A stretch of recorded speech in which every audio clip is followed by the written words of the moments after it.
انناس وہاں نہیں پیدا ہوتا، سیب وہاں نہیں پیدا ہوتا، انگور وہاں نہیں پیدا ہوتا، غلہ کھانے پینے کا سامان وہاں کچھ نہیں پیدا ہوتا ہے، پہاڑ اور پہاڑ بھی خشک، لیکن محبوب جہاں رہتا ہو اس کی ہر چیز سے پیار ہوتا ہے۔ یہ مثال دینی تو نہیں چاہیے، ویسے سمجھانے کے لیے کہتا ہوں۔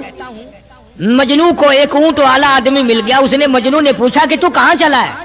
تو مشہور تو تھا ہی، لوگ جانتے تھے کہ یہ مجنون نے کہا لیلا کے شہر چلاؤں کہ میرا سلام کہیو بہت بہت، کہ اچھی بات۔ آدھا میل وہ اونٹ والا چلا، پھر دوڑ کے بھاگ کے اسے رلا، کہنے لگا میرا پیغام یاد ہے؟ کہ ہاں یاد ہے، کہ زور زور سے سلام کہنا۔ آدھا میل، ایک میل پھر چلا وہ اونٹ والا، پھر دوڑ کے مل گیا، حتیٰ کہ اس شہر میں ہی پہنچ گیا جہاں اس نے جانا تھا۔ اونٹ والا کہنے لگا رے میرا سر کھاتے کھاتے تو نے یہ وقت کر دیا، تو خود ہی جا کے سلام کہہ لے، اب تو شہر وہی آ گیا، میں کیا کہوں گا۔ تو جب شہر کے اس علاقے میں گیا جہاں لیلا رہتی تھی، تو گلی سے کتا نکلا، مجنو نے بیٹھ کے کتے کے پاؤں چومنے شروع کر دیے۔ لوگ کہنے لگے پاگل ہے، گدھا ہے، دیوانہ ہے۔ مولانا روم فرماتے ہیں، کہنے لگا پائے سگ بوسیدہ مجنو خلقش گفتہ اینچ بہود، پائے سگ بوسیدہ مجنو خلقش گفتہ اینچ بہود، گفت مجنو گاہے گاہے کوئے لیلا رفتہ بہود۔ لوگوں نے کہا پاگل، کتے کے پاؤں چوم رہا ہے، تیری عقل ماری گئی۔ مجنو کہنے لگا پہلے اپنی آنکھوں کا تو علاج کرو، تمہیں کتا تو نظر آتا ہے، یہ نظر نہیں آتا، یہ آیا کس کی گلی سے ہے، نکلا کس کی گلی میں سے ہے۔ جب دل میں کوئی بات سما جائے پھر یہی حال بنا کرتا ہے۔ جنگل میں بیٹھا ہوا مجنو یوں انگلی سے لکیریں نکال رہا تھا، کچھ لکھ رہا تھا اور دیکھ رہا تھا۔ کسی نے پوچھ لیا کیا کر رہا ہے یہاں جنگل میں بیٹھا ہوا؟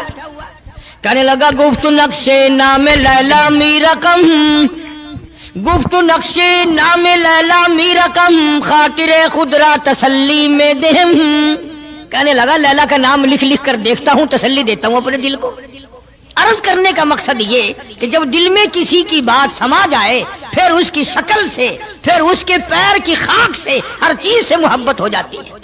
تو مسلمان جب کلمہ پڑھتا ہے لا الہ الا اللہ محمد الرسول اللہ صلی اللہ تعالی علیہ وسلم، تو اللہ پاک نے جس نبی کی محبت دلوں میں ڈالی ہے اس کی ہر چیز سے پھر پیار ہونا چاہیے۔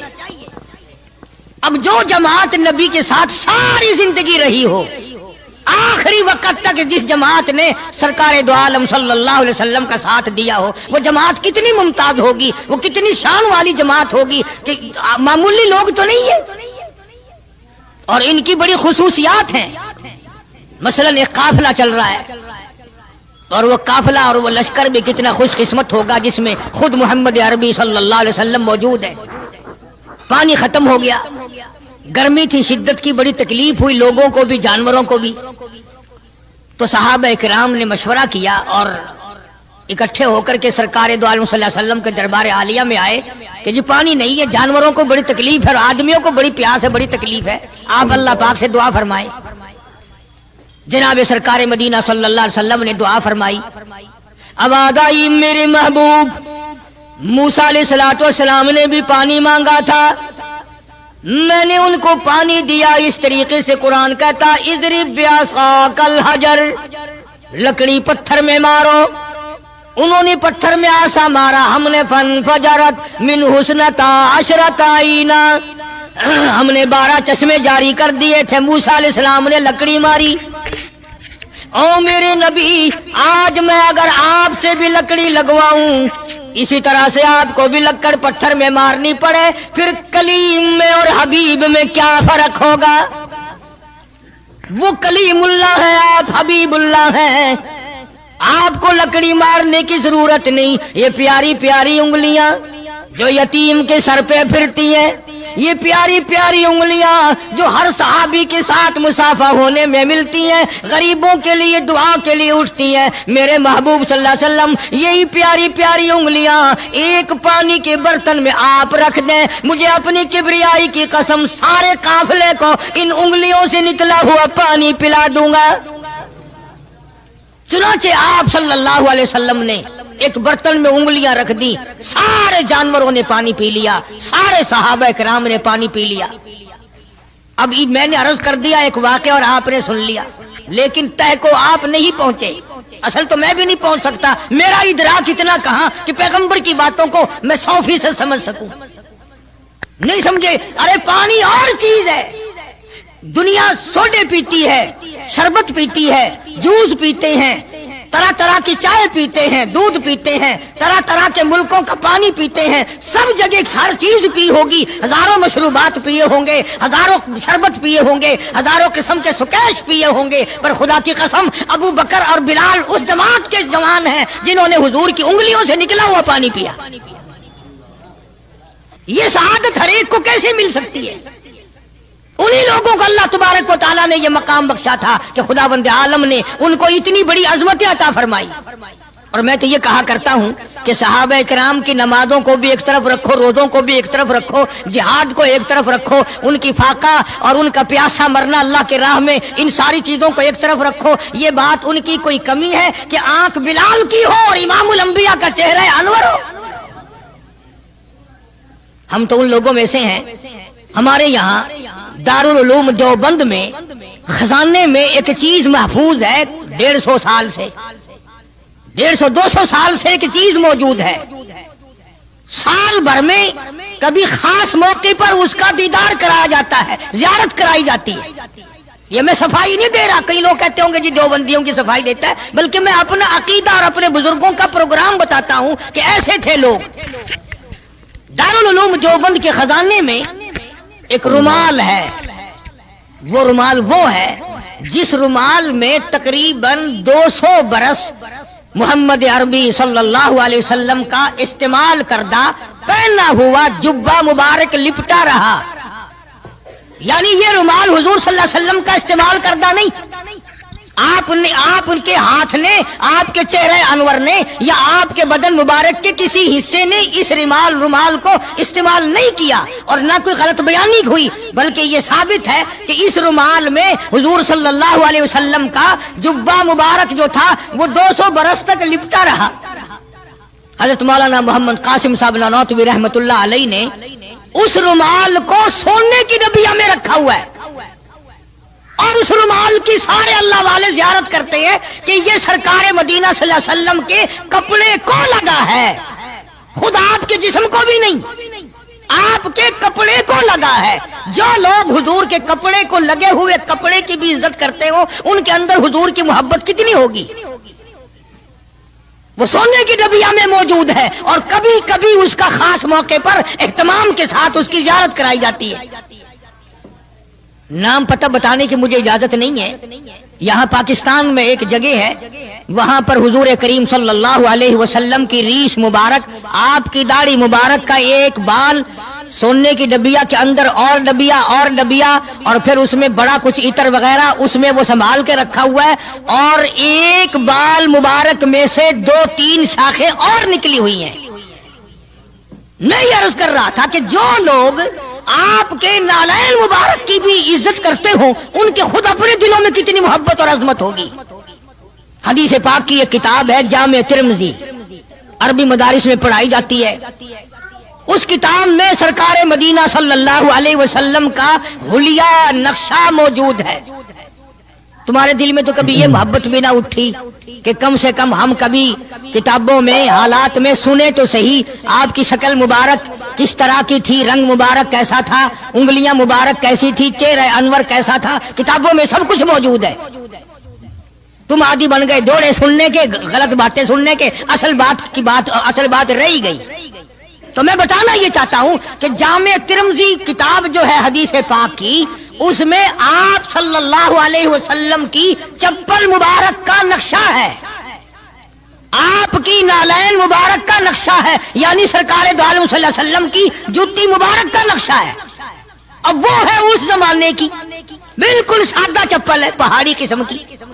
تو میرے بزرگوں کا اور میرے اکابر کا، علماء دیوبند کا یہ عقیدہ ہے کہ اگر کوئی آنکھوں سے وہ نقشہ دیکھ لے، توجہ کرنا، اور دل میں یہ خیال لائے ہیں یہ بھی کوئی جتی ہے، باٹا والے اتنی اچھی بناتے ہیں، سروس والوں کی اتنی چپلیں اچھی ہیں، فلانے ملک کی اتنی اچھی ہیں، امریکہ میں یوں بنتی ہیں، ہمارے یہاں کمپنیاں یوں بناتی ہے، یہ تو کوئی خاص چپل نہیں. ہمارے بزرگوں نے لکھا ہے جس کے دل میں اتنی سی بات آئی ایمان چلا گیا.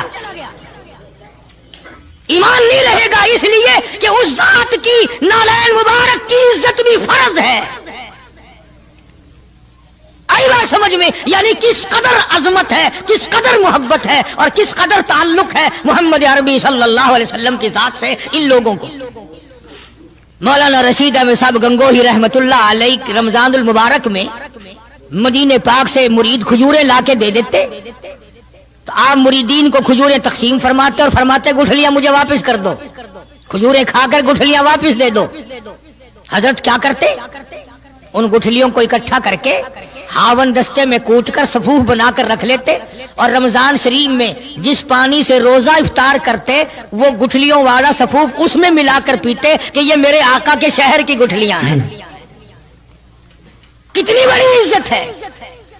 اس زمانے میں بجلیاں نہیں ہوتی تھی، چراغ جلتے تھے حضور کریم صلی اللہ علیہ وسلم کے گنبد خضرا پہ، جہاں ہر وقت اللہ کی رحمتیں برستی ہیں۔ اللہ ہر ایک کو زیارت نصیب فرمائے۔ 24 گھنٹے فرشتے سلام پڑھ رہے ہیں، صلات پڑھ رہے ہیں، درود پاک پڑھ رہے ہیں، چاروں طرف سے رحمت ہی رحمت برس رہی ہے۔ تو زیتون تیل جلتا تھا، کسی مرید نے حضرت کو لا کے وہ چراغ کا بچا ہوا تیل، ایک تو زیتون ویسے بکبکا ہوتا ہے، زیتون کا تیل کوئی ذائقے دار نہیں ہوتا، ویسے ہی بکبکا، اور پھر اس چراغ کا بچا ہوا جو جل چکا ہو اور بھی زیادہ بدبودار ہو جاتا ہے۔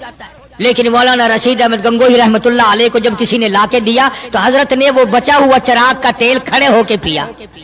تو کسی نے پوچھا حضرت یہ کیوں؟ فرمایا تجھے کیا معلوم ہے یہ اس چراغ کا بچا ہوا تیل ہے جو کالی کملی والے صلی اللہ علیہ وسلم کے روضہ اقدس پہ جل رہا تھا۔ مولانا محمد قاسم صاحب نانوتوی رحمت اللہ علیہ کو کسی نے مدینے پاک سے رومال لا کے دیا، آپ اس کو چومنے لگے، آنکھوں سے لگانے لگے۔ تو کسی نے کہا حضرت کیا چوم رہے ہو؟ یہ تو اٹلی کا بنا ہوا رومال ہے، مدینے میں رومال تھوڑے ہی بنتے ہیں، یہ تو اٹلی کا فلاں ملک کا بنا ہوا، جرمن کا بنا ہوا رومال ہے، آپ چوم رہے ہیں اس کو؟ یہ مدینے میں تھوڑی فیکٹری کو رومالوں کی کارخانہ ہے۔ فرمایا نہیں ٹھیک ہے مجھے بھی پتا ہے بنایا جرمن والوں نے ہے، بنا اٹلی میں ہے، لیکن یہ بات تو دیکھ میں تو اس لیے چوم رہا ہوں کہ مدینے کی ہوا اس کو لگی ہے، مدینہ منورہ کی اس کو ہوا لگ گئی ہے، اس لیے میں محبت میں چوم رہا ہوں۔ عرض کرنے کا مقصد یہ کہ ان لوگوں کے دلوں میں پیار ہوتا ہے تو پیار کے اظہار کے طریقے ہوتے ہیں، محبت کبھی نہیں چھپی رہا کرتی۔ مولانا محمد قاسم صاحب نانوتوی رحمت اللہ علیہ جب مدینے پاک پہنچے کئی میل ادھر کو جوتا اتار دیا، رات کا وقت تھا، پیر زخمی ہو رہے ہیں، سواری خالی چل رہی ہے۔ کسی نے عرض کیا حضرت سواری پہ سوار ہو جاؤ، پاؤں زخمی ہو رہے ہیں۔ فرمایا مدینہ میرے آقا کا شہر ہے، سواری پہ چڑھ کر داخل ہوتے ہوئے مدینے پاک میں شرم آتی ہے، مدینے جیسے شہر میں سواری پہ چڑھ کر داخل ہوں۔ چنانچہ جتنے دنوں مدینے پاک میں رہے جوتا نہیں استعمال کیا، جوتا نہیں پہنا مدینے پاک میں رہتے ہوئے مولانا محمد قاسم نانوتوی رحمت اللہ علیہ نے۔ تو شاگردوں نے پوچھا حضرت پتھریلا علاقہ ہے، ٹھوکریں لگتی ہیں، آپ ایسا نہ کریں۔ فرمایا بھائی ڈر لگتا ہے کہیں میرا جوتے والا پیر اس جگہ پر نہ پڑ جائے جہاں میرے آقا حضرت محمد الرسول اللہ صلی اللہ تعالی علیہ وسلم کے قدم مبارک لگا۔ اتنی عظمت، اتنا پیار، اتنا ادب۔ امام مالک رحمت اللہ علیہ نے ساری عمر مدینے پاک میں گزاری، لیکن میں ذمہ داری سے کہتا ہوں 3 میل کے اندر اندر امام مالک نے کبھی پیشاب پخانہ نہیں کیا، مدینے شہر میں امام مالک نے کبھی پیشاب پخانہ نہیں کیا۔ فرماتے تھے میرے آقا کا شہر ہے مجھے شرم آتی ہے، اس کا نام عظمت ہے، اس کا نام محبت ہے۔ 2 غزلیں گا لینا یا 2-4 شعر پڑھ لینا اور نہ نماز پڑھنا، نہ روزے رکھنا، نہ قرآن کی تلاوت کرنا، نہ درود شریف کا ورد کرنا اور نہ صحابہ کرام کا ذکر خیر کرنا، یہ محبت کا معیار تمہیں بتایا کس نے ہے؟ تمہیں شکلوں سے پتہ نہیں چلتا کہ یہ حضور کریم صلی اللہ علیہ وسلم کا محبت کرنے والا یا نہیں کرنے والا؟ کیسے محبت کا معیار اپنا سکتے ہیں وہ لوگ، چرس پینے والے، فیم کھانے والے، بھنگ پینے والے، کتوں سے ہر وقت کھیلنے والے، وہ کبھی آقا دو عالم صلی اللہ علیہ وسلم کے خادم ہو ہی نہیں سکتے۔ مولانا محمد قاسم صاحب نانوتوی رحمت اللہ علیہ صحابہ صفہ کے چبوترے تک جاتے ہیں، سلام کے لیے جاتے ہیں، لیکن صحابہ کرام صفہ رضی اللہ تعالیٰ عنہم اجمعین کے چبوترے کے قریب سے رو کر واپس آ جاتے ہیں۔ شاگردوں نے پوچھا حضرت آگے کیوں نہیں تشریف لے جاتے؟ فرمایا بھائی گھبراہٹ ہوتی ہے، شہنشاہ کا دربار ہے،